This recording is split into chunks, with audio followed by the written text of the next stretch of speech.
सर्व पितृ देवताभ्यो नमः। आप सभी का मेरे YouTube चैनल भक्ति सागर में पुनः स्वागत है। आज के अपने इस वीडियो में हम आषाढ़ मास में पड़ने वाली अमावस्या की व्रत कथा का स्मरण करेंगे। आज का अपना वीडियो शुरू करने से पहले आप सभी से विनम्र प्रार्थना है, यदि आपको मेरे वीडियोज अच्छे लगते हैं तो सभी व्रत कथाओं का स्मरण करने के लिए तथा इसी प्रकार की अन्य सभी जानकारियां प्राप्त करने के लिए कृपया मेरे चैनल को सब्सक्राइब अवश्य कर लें। वीडियो यदि पसंद आए तो लाइक एंड शेयर भी करें। आषाढ़ मास की अमावस्या का हिंदू धर्म में विशेष महत्व है। आषाढ़ अमावस्या को दान पुण्य व पितरों की आत्मा की शांति के लिए किए जाने वाले धार्मिक कार्य विशेष फलदायी माने जाते हैं। यह अमावस्या किसानों के लिए भी विशेष महत्व रखती है, क्योंकि इस दिन हल और खेती में उपयोग होने वाले उपकरणों की पूजा की जाती है। इसलिए इसे हलहारिणी अमावस्या भी कहा जाता है। अमावस्या तिथि पर कई लोग अपने पितरों को प्रसन्न करने के लिए श्राद्ध कर्म करते हैं। इस दिन पितृतर्पण, नदी स्नान और दान पुण्य आदि करना ज़्यादा फलदायी माना जाता है। इतना ही नहीं, यह तिथि पितृदोष से मुक्ति दिलाने में सहायक मानी जाती है। अतः पितृकर्म के लिए अमावस्या की तिथि बेहद शुभ मानी जाती है। पितरों का आशीर्वाद प्राप्त करने के लिए वे घर में सुख शांति के लिए इस दिन व्रत कथा का स्मरण अवश्य करना चाहिए। आइए अब अमावस्या व्रत कथा का स्मरण करते हैं। एक समय की बात है, एक ब्राह्मण अपनी पत्नी के साथ रहता था। वो दोनों ही भगवान विष्णु के बहुत बड़े भक्त थे। दोनों प्रतिदिन अपना ज़्यादातर समय भगवान के ध्यान और पूजा पाठ में बिताते थे। ब्राह्मण का घर धन धान्य से भरा हुआ था, किंतु संतान न होने के कारण यह दंपत्ति अत्यंत दुखी रहता था। एक दिन ब्राह्मण ने अपनी पत्नी से कहा कि मैं तपस्या करने के लिए वन में जा रहा हूँ। इसके बाद वह भगवान पर भरोसा और संतान की कामना लेकर वन में तपस्या करने के लिए चला गया। ब्राह्मण को कठोर तपस्या करते हुए कई वर्ष बीत गए, लेकिन उसे फल की प्राप्ति नहीं हुई। अंत में हार मानकर ब्राह्मण ने अपने जीवन को समाप्त करने का निर्णय लिया। उसने जीवन समाप्त करने के बारे में सोचकर पेड़ की डाली पर फांसी का फंदा डाल दिया और अपने गले में बांधने लगा। तभी वहां पर सुख अमावस प्रकट होकर बोली, हे ब्राह्मण, तुम्हारे भाग्य में 7 जन्म तक कोई संतान नहीं लिखी है, किंतु मैं तुम्हें 2 कन्या का वरदान देती हूँ। तुम अपनी एक कन्या का नाम अमावस्या रखना और दूसरी का नाम पूनम रख देना।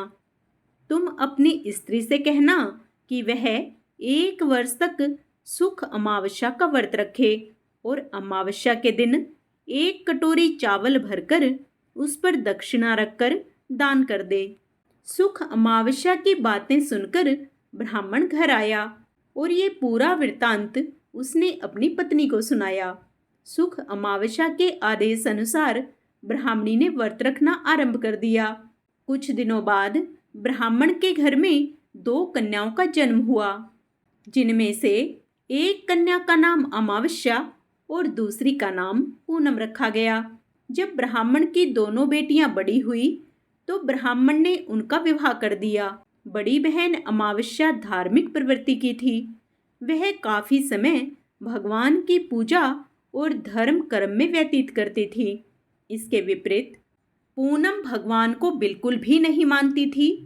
बड़ी बहन अमावस्या के घर में सुख समृद्धि का भंडार था, पर छोटी बहन के घर में दरिद्रता छाई थी। जब बड़ी बहन अमावस्या को अपनी छोटी बहन पूनम के बारे में पता चला कि वो बहुत दुखी है, तब अमावस्या अपनी बहन के लिए ढेर सारा सामान लेकर उससे मिलने गई।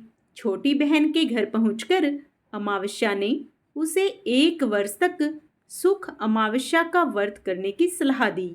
साथ ही अमावस्या ने व्रत को विधि पूर्वक करने के बारे में पूनम को बताते हुए यह भी कहा कि तुम 1 वर्ष तक सुख अमावस्या का व्रत करना और 1 कटोरी में चावल भरकर उसे दान कर देना। ऐसा करने से तुम्हारे सभी कष्ट दूर हो जाएंगे और घर में सुख समृद्धि आएगी। पूनम ने अपनी बहन की बात मानते हुए बिल्कुल ऐसा ही किया, जिसके बाद 1 साल के भीतर पूनम का घर धन धान्य से भर गया और उसके घर एक बेटे ने जन्म लिया। इस प्रकार जो भी विधि पूर्वक सुख अमावस्या का व्रत करता है उसके घर में सुख समृद्धि आती है। अमावस्या की एक अन्य पौराणिक कथा के अनुसार एक गरीब ब्राह्मण परिवार था। उस परिवार में पति पत्नी के अलावा एक पुत्री भी थी। वह पुत्री धीरे धीरे बड़ी होने लगी। उस पुत्री में समय और बढ़ती उम्र के साथ सभी स्त्रोचित गुणों का विकास हो रहा था। वह लड़की सुंदर, संस्कारवान एवं गुणवान थी, किंतु गरीब होने के कारण उसका विवाह नहीं हो पा रहा था। एक दिन उस ब्राह्मण के घर एक साधु महाराज पधारे। वो उस कन्या के सेवा भाव से काफी प्रसन्न हुए। कन्या को लंबी आयु का आशीर्वाद देते हुए साधु ने कहा कि इस कन्या की हथेली में विवाह योग्य रेखा ही नहीं है। तब ब्राह्मण दंपत्ति ने साधु से उपाय पूछा कि कन्या ऐसा क्या करे कि उसके हाथ में विवाह योग बन जाए। साधु ने कुछ देर विचार करने के बाद अपनी अंतर्दृष्टि से ध्यान करके बताया कि कुछ दूरी पर एक गांव में सोना नाम की धोबिन जाति की एक महिला अपने बेटे और बहू के साथ रहती है, जो बहुत ही आचार विचार और संस्कार संपन्न तथा पतिपरायण है। वह अमावस्या का हमेशा व्रत करती है। यदि यह कन्या उसकी सेवा करे और वह महिला इसकी शादी में अपनी मांग का सिंदूर लगा दे, उसके बाद इस कन्या का विवाह हो जाए तो इस कन्या का वैधव्य योग मिट सकता है। साधु ने यह भी बताया कि वह महिला कहीं आती जाती नहीं है। यह बात सुनकर ब्राह्मणी ने अपनी बेटी से धोबिन की सेवा करने की बात कही। अगले दिन से ही कन्या प्रातःकाल ही उठकर सोना धोबिन के घर जाकर साफ सफाई और अन्य सारे काम करके अपने घर वापस आ जाती। एक दिन सोना धोबिन अपनी बहू से पूछती है कि तुम तो सुबह ही उठकर सारे काम कर लेती हो।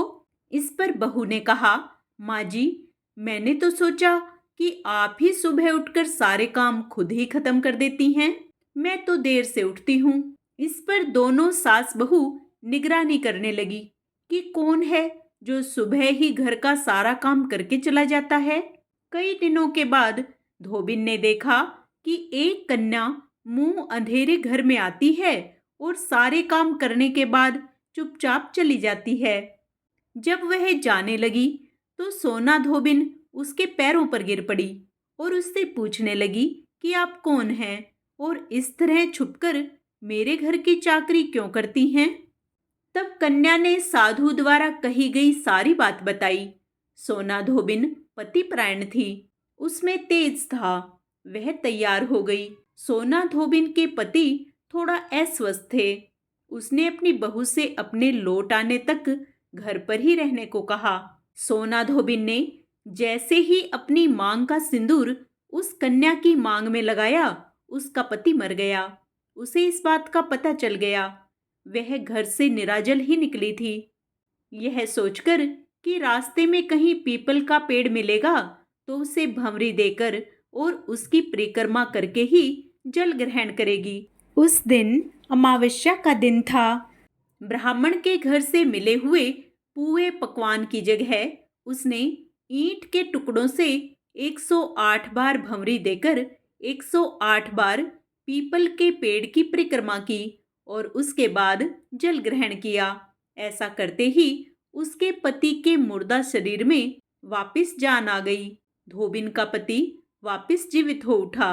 जो भी महिला हर अमावस्या के दिन भंवरी देती है उसके सुख और सौभाग्य में वृद्धि होती है। 108 वस्तुओं की भंवरी देकर सोना धोबिन और गौरी गणेश का पूजन करे, उसे अखंड सौभाग्य की प्राप्ति होती है। आइए अब प्रत्येक व्रत कथा के अंत में सुने जाने वाली लप्सी और तपसी की कथा सुनते हैं। एक लप्सी था, एक तपसी था। तपसी हमेशा भगवान की तपस्या में लीन रहता था। लप्सी रोजाना 1.25 सेर की लापसी बनाकर भगवान को भोग लगाकर जीम लेता था। एक दिन दोनों लड़ने लगे। तपसी बोला, मैं रोज भगवान की तपस्या करता हूँ, इसलिए मैं बड़ा हूँ। लप्सी बोला, मैं रोज भगवान को 1.25 सेर लापसी का भोग लगाता हूँ, इसलिए मैं बड़ा हूँ। तभी नारद जी वहां से गुजर रहे थे। दोनों को लड़ता देखकर उनसे पूछा कि तुम क्यों लड़ रहे हो। तपसी ने खुद के बड़ा होने का कारण बताया और लप्सी ने अपना कारण बताया। नारद जी बोले, तुम्हारा फैसला मैं कर दूंगा। दूसरे दिन लप्सी और तपसी नहाकर अपनी रोज की भक्ति करने आए तो नारद जी ने छुपकर 1.25 करोड़ की एक एक अंगूठी उन दोनों के सामने रख दी।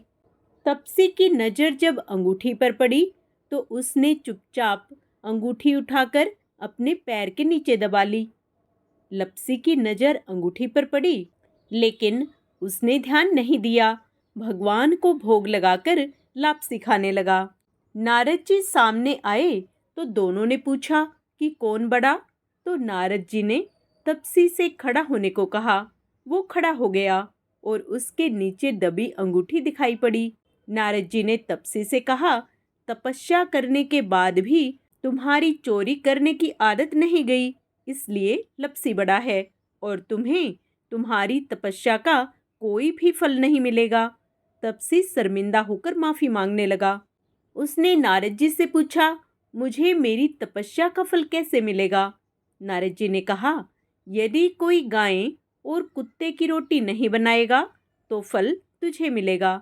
यदि कोई ब्राह्मण को भोजन करवाकर दक्षिणा नहीं देगा तो भी फल तुझे मिलेगा। यदि कोई साड़ी के साथ ब्लाउज नहीं देगा तो फल तुझे मिलेगा। यदि कोई दिए से दिया जलाएगा तो फल तुझे मिलेगा। यदि कोई सारी कहानी सुने लेकिन तुम्हारी कहानी नहीं सुनेगा तो भी फल तुझे ही मिलेगा। उसी दिन से हर व्रत कथा कहानी के साथ लप्सी तपसी की कहानी भी सुनी और कही जाती है। अमावस माता की जय, विष्णु भगवान की जय। आइए अब व्रत का पूर्ण फल प्राप्त करने के लिए भगवान गणेश की आरती करें। जय गणेश जय गणेश जय गणेश देवा, माता जाकी पार्वती पिता महादेवा। एक दंत दयावंत चार भुजाधारी, मस्तक सिंदूर सोहे मूसे की सवारी। अंधन को आँख देत कोढ़िन को काया, बांझन को पुत्र देत निर्धन को माया।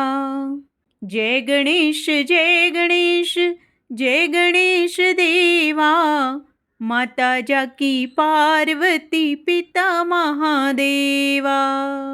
पान चढ़े फूल चढ़े और चढ़े मेवा, लड्डुवन का भोग लगे संत करे सेवा।